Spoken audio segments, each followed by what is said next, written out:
예, 추위에 잘 지내셨어요? 네. 오늘은 겨울철 사랑받는 간식 고구마 얘기로 이야기를 시작하려고 합니다. 고구마들 좋아하세요? 예, 저는 아니에요. 예, 저도 별로 안 좋아해요. 예. 그런데 오늘 고구마 얘기를 꺼낸 이유는 문득 그런 생각이 들었습니다. 고구마 줄기가 교회를 묘사하는데 적절한 소재인 것 같다는 느낌이 들었습니다. 아마 작년에 제가 리좀 식물이라는 얘기를 한 적이 있었던 것 같아요. 예, 기억은 물론 안 나시겠지만 고구마 같은 이제 그런 작물을 리좀 식물이라고 말합니다. 그 특징은 겉으로 그 뿌리가 물론 뿌리는 이제 겉으로 안 보이긴 하죠. 근데 땅 밑에서 줄줄이 연결되어 있습니다. 고구마 줄기라 그러죠. 옆으로 연결되면서 고구마가 한번 연결이 되기 시작하면 얘네들 캐내기가 굉장히 힘들잖아요. 끊어도 다른 데서 연결이 되어 있기 때문에 그래서 그걸 철학에서 리좀이라는 말을 하죠. 그래서 교회는 어쩌면 우리 근사한 느티나무가 아니라 훨씬 멋있죠. 위로 쭉쭉 올라가는. 근데 좀 없어 보이기는 하지만 수평으로 연결되는 그런 네트워크가 아닐까라는 생각을 하게 됩니다. 그리고 제가 오늘 선정한 본문들은 다 그런 이야기를 하고 있는 것처럼 보입니다. 하나님은 저 위에 멀리 계신 분이 아니라 가까이 오셔서 우리와 연결하시는 분이고 예수님은 당신의 말씀을 일방적으로 밀어붙이는 게 아니라 말씀을 함께 듣고 듣는 관계를 통해서 우리와 연결하고 그리고 바울은 그 연결이 사람을 넘어서 만물에까지 뻗어나간다는 고백을 하고 있습니다. 그래서 오늘은 옆으로 연결되는 하나님 경험에 대한 이야기를 하려고 합니다. 먼저 14세기 마르게레타 이브너 수녀의 편지를 여러분들에게 한번 읽어드리겠습니다. 편지가 이런 거예요. 긴 편지인데 제가 그냥 한 대목만 읽어드릴게요. 형언할 수 없는 감미로움이 나에게 다가왔고 내 영혼이 몸에서 떠나는 것 같았고 예수 그리스도의 이름이 계속 내 안에 들어 있었고 이걸 더 이상 말로 설명할 수 없다. 여러분 혹시 기도하면서 이런 생각, 이런 느낌을 가져보신 적 있으세요? 아니요. 예. 아마 어떤 분들은 이걸 들으면서 나도 그런데 원래 기도하면 이런 생각이 드는 거 아니야? 이렇게 말씀하시는 훌륭한 분도 있을 수 있고 와 부럽다. 예, 제가 느낀 감정입니다. 와 부럽다. 아니면 이제 좀 어떤 사람은 좀 무서운데 그런 게 있어? 아니면 과몰입 상태 아니야? 이런 다양한 반응을 보일 수 있지요. 그런데 이런 그 과거의 신비가들이 경험했던 영적 경험들을 보면서 아주 간단하게 얘기하는 사람들이 있습니다. 정신을 분석하는 학문이나 마음의 원리를 연구하는 그런 전문가들은 이 신비 체험에 대해서 이렇게 일갈합니다. 뇌 기능에 문제가 생긴 거다. 스트레스가 만든 착각이다. 그건 자기가 부족한 결핍을 보상하는 그냥 하나의 환상에 불과하다. 한마디로 정신 나갔다는 얘기죠. 그게 사실 이런 이야기를 얘기하면 아마 대다수 사람들은 그런 반응을 보일 가능성이 높습니다. 그런데 다른 의견도 있습니다. 우리 기독교 안에서 말하면 말빨이 안 쓰니까 종교 밖에서 이런 것들은 단순히 정신에 문제가 생긴 게 아니라 인간 정신 안에 경험하는 고귀한 초월적 신비이기 때문에 이걸 무시하면 안 된다. 이건 굉장히 중요한 거다.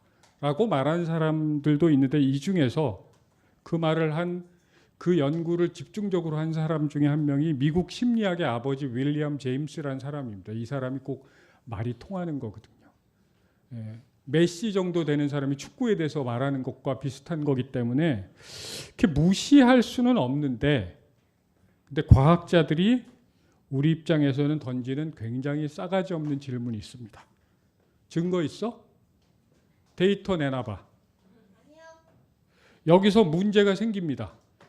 한쪽에서 이쪽을 깊이 그 문안들을 연구하고 그런 사람들이 한둘이 아니기 때문에 이런 사람들은 영적 체험을 그냥 그 숫자 따위로 말하라고?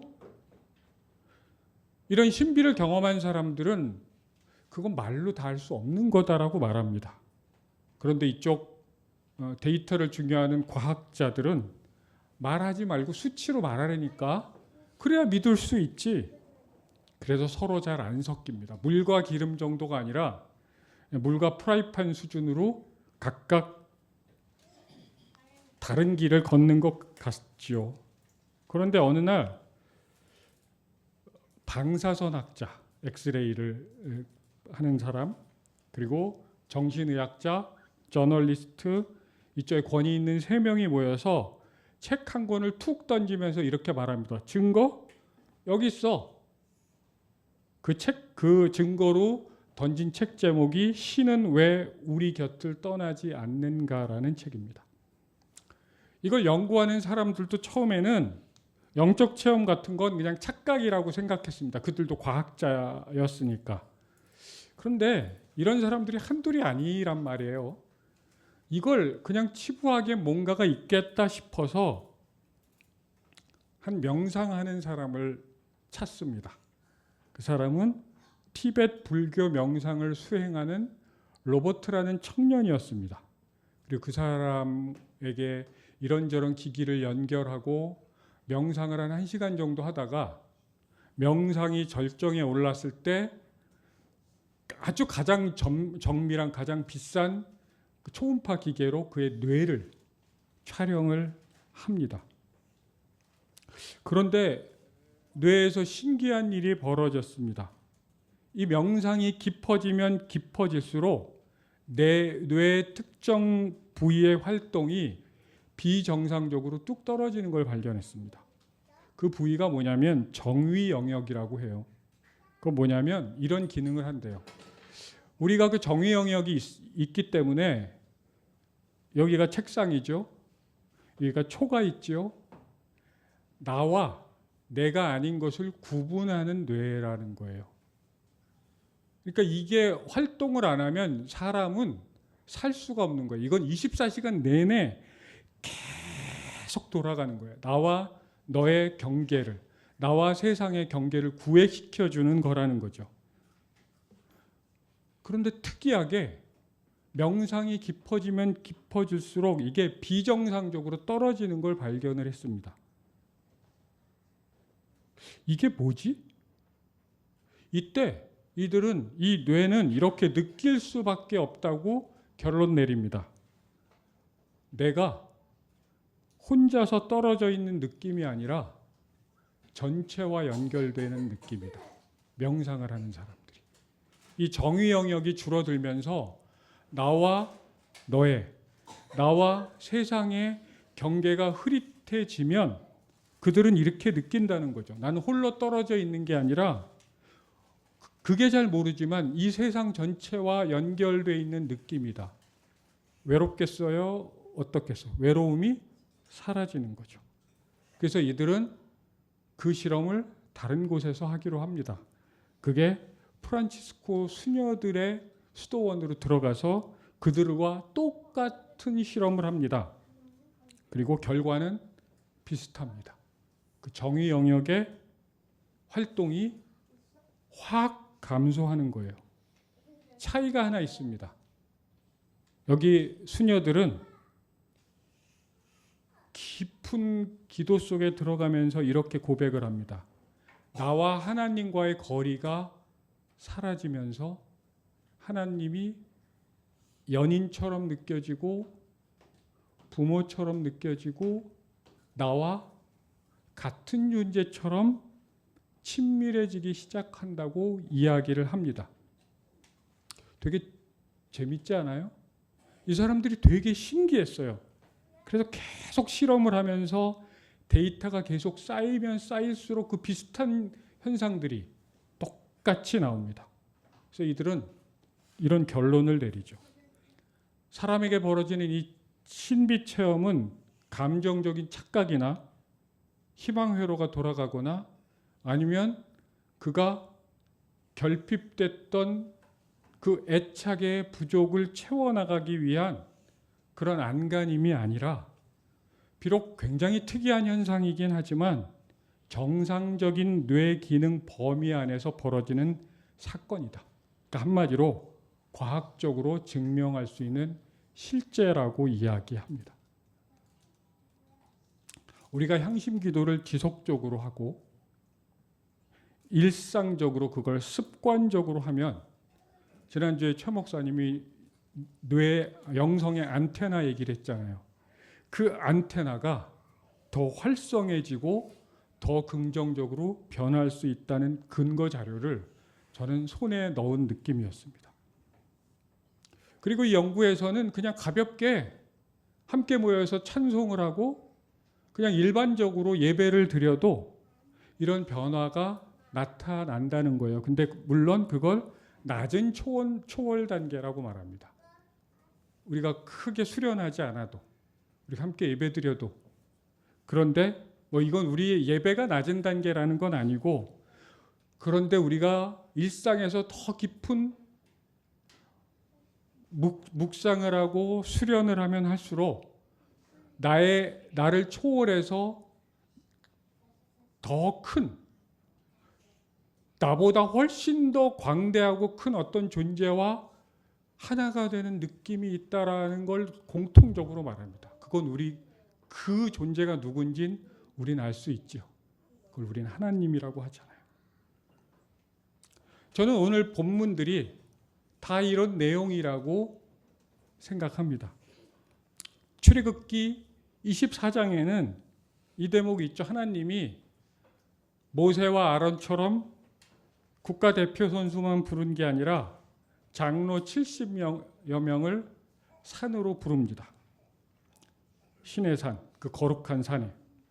그리고 이들은 감히 하나님을 봅니다. 하나님이 그들을 죽이지 않았다고 나와 있죠. 그 당시에 하나님을 만난다는 건 죽는 거였습니다. 그리고 일반적으로 사람들 머릿속에 신의 형상은 왕이었죠. 여러분 사극 보면 왕 앞에 어떻게 가요? 이렇게 보면 안녕하세요 이렇게 말하지 않잖아요. 고개를 푹 숙이고 있을 때 먼저 뭐라 그래요? 고개를 들라.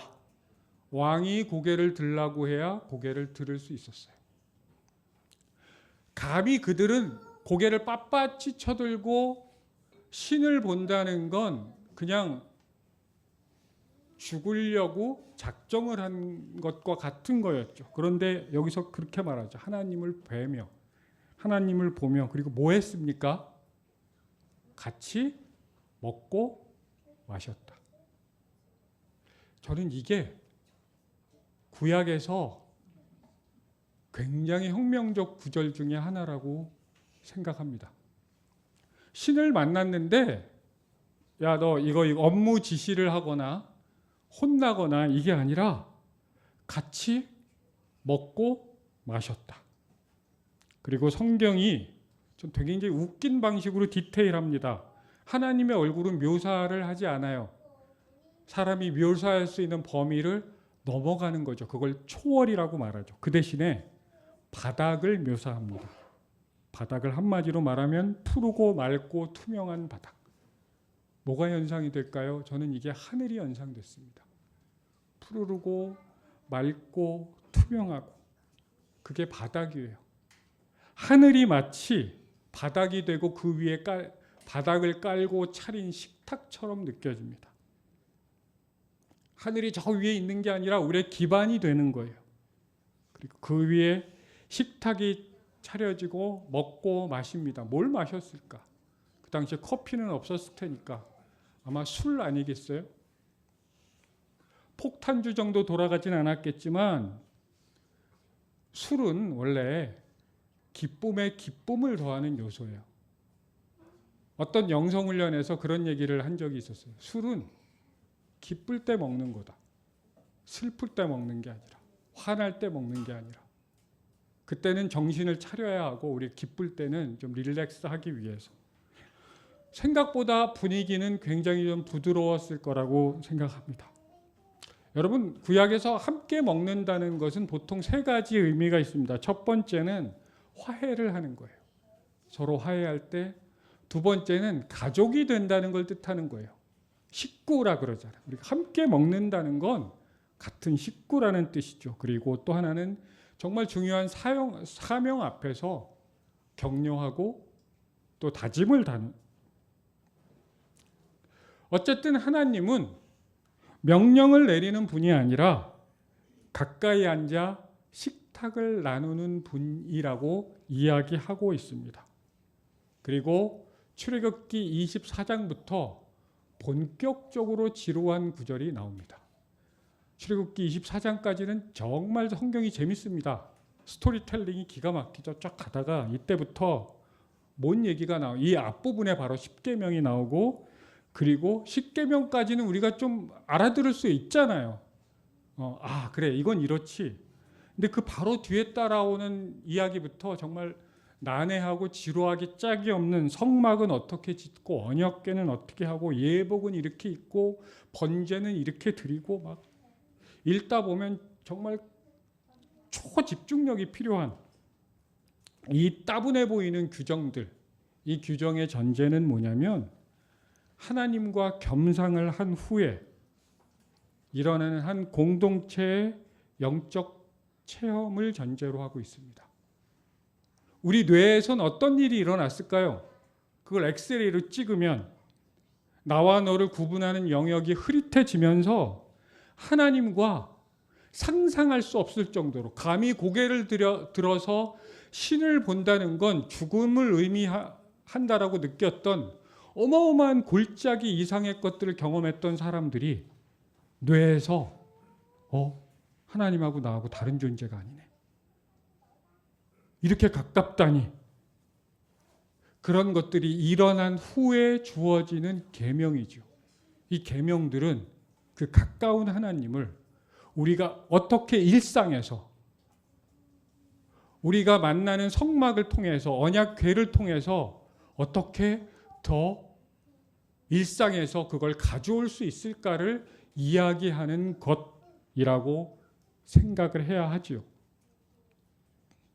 그리고 요한복음 10장에서도 이와 같은 맥락의 같은 이야기들이 펼쳐집니다.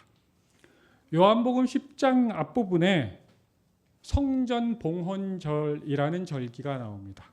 유대인들이 하누카 절기라고 말하는 절기인데 이때가 겨울입니다. 우리로 말하면 지금 같은, 춥고. 그래서 어떤 구약학자는 이 10장의 내용을 겨울 회랑에서 벌어진 일, 아주 추운 겨울에 차가운 환경 속에서 벌어지는 일, 그리고 사람들이 예수님께 굉장히 차가운 질문을 던집니다. 당신이 그리스도라면 좀 밝혀달라고, 당신의 정체를. 원어 뉘앙스 그대로를 살리면 이렇게 번역할 수도 있습니다. 언제까지 우리가 공중에 매달려 불안에 떨어야 합니까? 우린 지금 불안해서 죽을 지경인데 이걸 해결해 달라는 거죠. 그 사람들 입장은 충분히 이해가 됩니다. 현실은 굉장히 퍽퍽하죠. 로마 밑에서 산다는 것, 우리 일제강점기 못지않은 세금 폭탄, 자존감은 박탈당하고, 신이 우리를 버렸나? 하나님이 우리를 버렸나? 그리고 종교는 엄청나게 무거운 짐을 어깨 위에 계속 올려놓습니다. 한 사람이 감당할 수 없는 짐. 하나님 앞에 나가는 건 너무너무나 힘든 일이었습니다. 춥고 배고프고 아프고 미래는 막막합니다. 우리가 믿는 이 종교 안에서는 어떤 따뜻함도 찾아볼 수 없고 무겁고 차갑기만 합니다. 아우성치는 것 같습니다. 그런데 예수님 답변이 역시 차갑게 들립니다. 너희가 이런 질문을 하는 것은 내 양이 아니기 때문이다. 너무 차갑지 않아요? 아니 지금 우리가 힘들다고요. 죽을 것 같다고요. 여러분 산다는 게 식은 죽 먹기처럼 느껴지십니까? 산다는 게. 우리 초등학생들도 사는 게 쉽지가 않다고 합디다 저한테. 우리 어린이들도. 준우야 사는 게 만만치 않지? 준우는 괜찮은 것 같아 표정이. 근데 우리 어린이들도 사는 게 쉽지 않대요. 우리 청소년들 사는 게 쉽지 않죠. 제가 몇 달 전 굉장히 재밌는 영화를 봤는데요. 제목이 One Battle After Another예요. 이 감독은 혁명은 계속돼야 된다는 거예요. 싸움은. 이 고비를 넘으면 또 이 전쟁이 시작되고 이 삶에 이 고비를 넘으면 또 무언가가 나타나고 어쩌면 인생은 그런 거 아닐까. 그래서 솔직히 우리 언제 가장 기도를 많이 하게 돼요? 아쉬울 때. 힘들 때 아쉬울 때. 주님 일단 이것 좀 해주세요. 우리는 참 희한한 건 우리의 결핍은 정말 디테일하지 않습니까? 돈도 너무 디테일하게 없고 건강도 이렇게 스캔해 보면은 굉장히 디테일하게 안 좋고 관계도 매일 보는 인간인데 왜 이렇게 힘든지 적응할 뻔한데 10년 이상 20년 이상 살았으면 참 저 사람하고 적응할 뻔한데 여전히 컵 넣는 위치도 마음에 안 들고 우리의 미래는 디테일하게 불안하고 내 내적 상처는 여전히 그대로 있고 그런데 예수님은요 우리의 필요를 무시하는 분이 아니라고 복음서에 여러 군데서 나와 있습니다. 계속 병자를 고쳐주셨고 지금 당장 아픈 게 너무 힘든 건 줄 알기 때문에 이렇게 바리새인들이나 율법학자들 종교에서 가장 권위가 있고 무서운 사람들이 눈을 시퍼렇게 뜨고 지켜보고 있는 상황에서도 안식일에 사람을 고칩니다.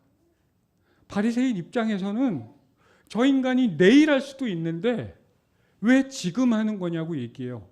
예수님은 지금 당장 그 사람은 아프기 때문에 치유가 필요하다고 말씀하고 계시죠.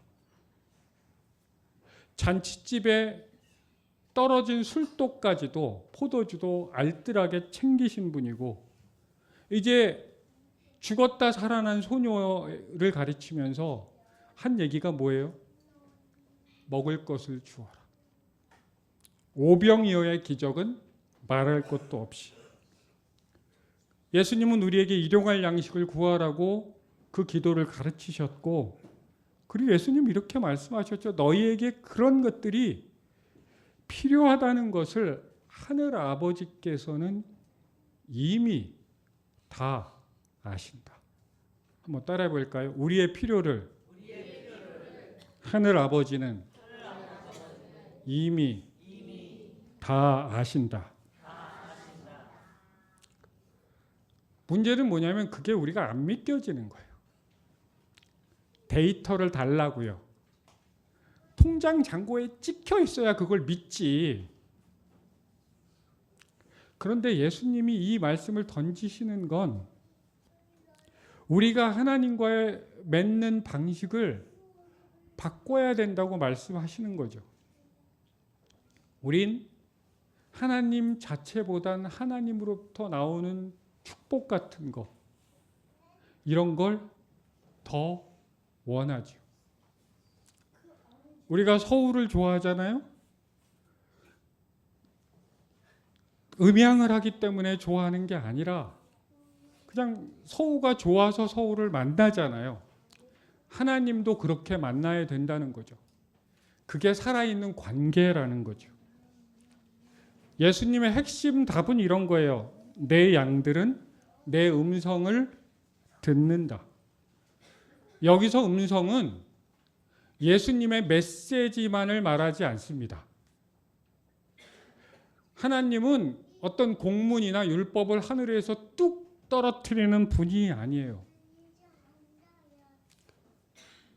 서진아! 이렇게 말하는 것과 서진아 이렇게 말하는 것과 목소리의 온도가 다 다르지요. 목소리의 온도, 그 음성을 내면서 나를 바라보는 시선, 내 반응을 기다리는 어떤 리듬, 내가 말할 수 없는 이야기조차도 하나도 놓치지 않으시려는 그 귀, 그 음성에는 이 모든 것들이 포함되어 있는 거죠.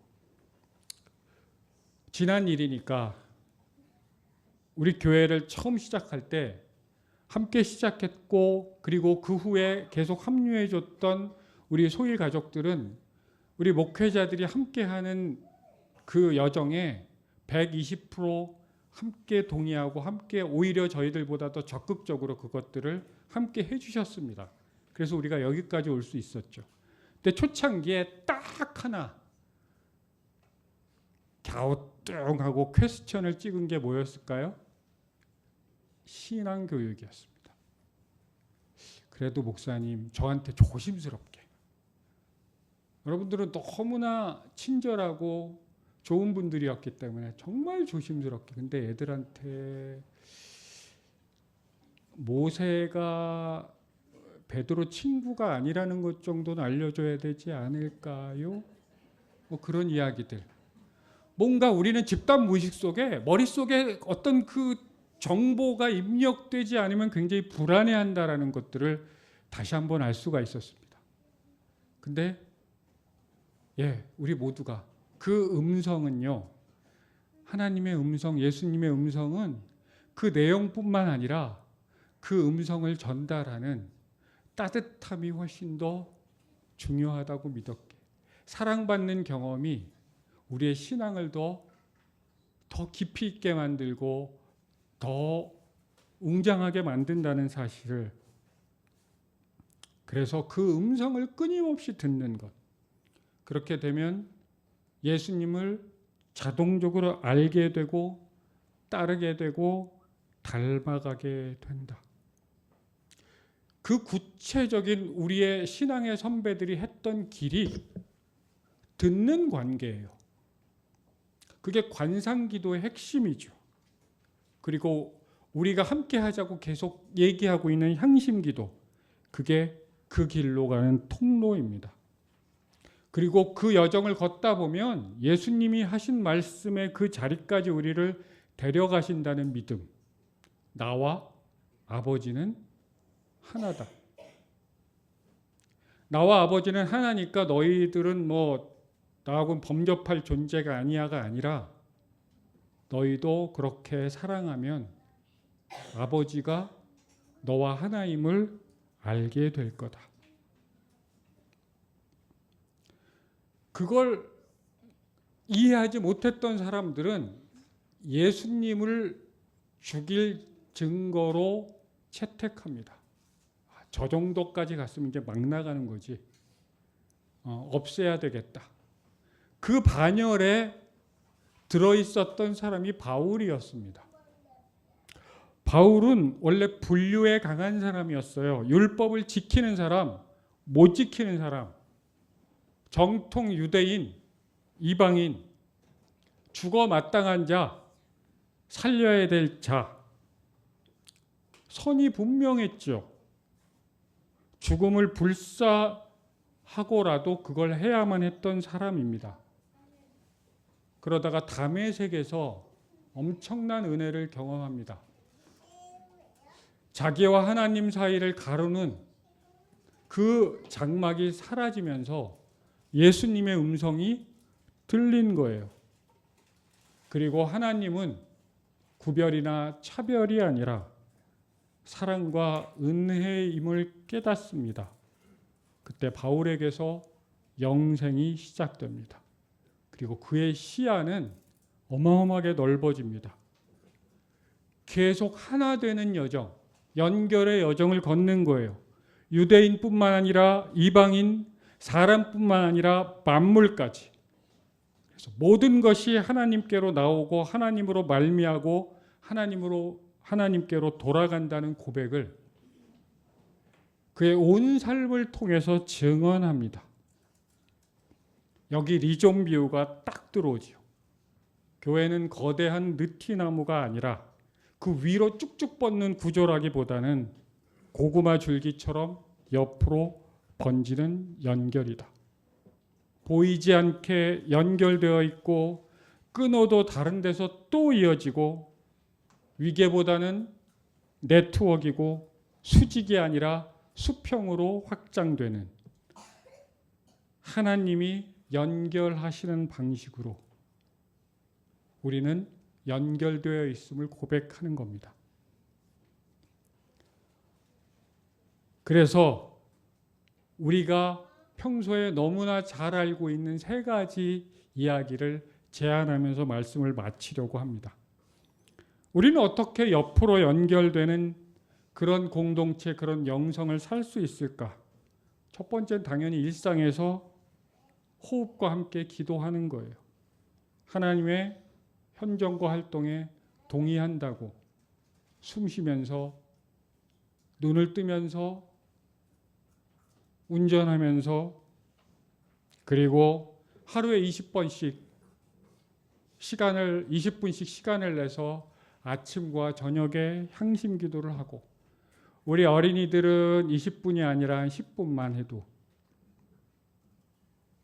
그래서 그 관계 안에 머무는 겁니다.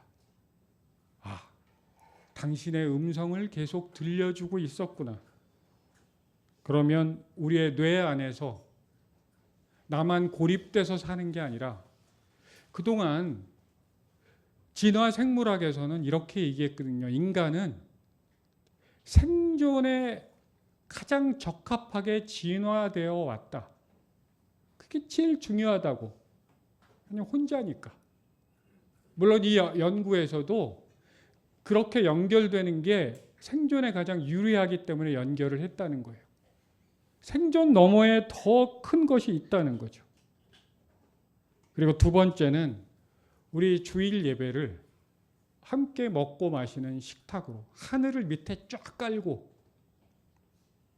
예배는 어떤 정보를 얻어가는 시간이 아니라 식탁임을 가까이 이미 와 계시는 하나님과 먹고 마시는 자리라는 것. 그리고 우리는 끝나고 진짜 밥도 먹잖아요. 함께 밥을 먹는 것. 그리고 세 번째로 우리 공동체를 리좀 식물로 함께 만들어 가는 겁니다. 교회는 위에서 아래로 지시받는 조직이 아니라 옆으로 서로를 연결의 통로로 보는 공동체입니다. 아, 나도 하나님과 연결된 사람이구나. 외롭지 않구나. 우린 그걸 못 느껴요. 그건 에덴에서 나오면서부터 벌어진 일이죠. 에덴의 회복을 위해서 어떻게 할까 수많은 우리의 신앙의 선배들이 고민을 하면서 우리에게 전수한 게 기도예요. 그리고 우리는 그 기도의 줄기 중에 향심 기도라는 걸 함께 하는 거죠. 그리고 당신도 하나님과 연결된 존재지. 그럼 우리가 다 연결되어 있네. 그 연결을 우리가 함께 실천해 가는 거죠. 예배를 통해서 매일의 일상을 통해서 우리의 기도를 통해서 우리의 찬양을 통해서 우리의 식탁 공동체를 통해서 그렇게 연결된 건 누구도 빼앗을 수 없습니다. 정말 연결돼 나무는 그냥 밑둥을 잘라버리면 끝인데 밑으로 연결돼 있는 건 함부로 끊어지지 않습니다. 너무나 강력한 생명력, 유연한 연결 구조, 그것들이 우리가 서로를 지켜줄 것이고 이 세상을 연결된 하나님의 세상으로 만들어 갈 것입니다. 그렇게 우리의 모든 것들을 길들여가고 그렇게 만나갈 수 있으면 좋겠습니다. 함께 기도하겠습니다.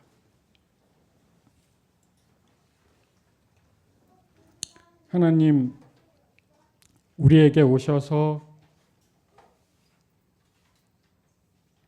우리와 하늘 아버지가 하나임을 알게 해주셔서 감사합니다.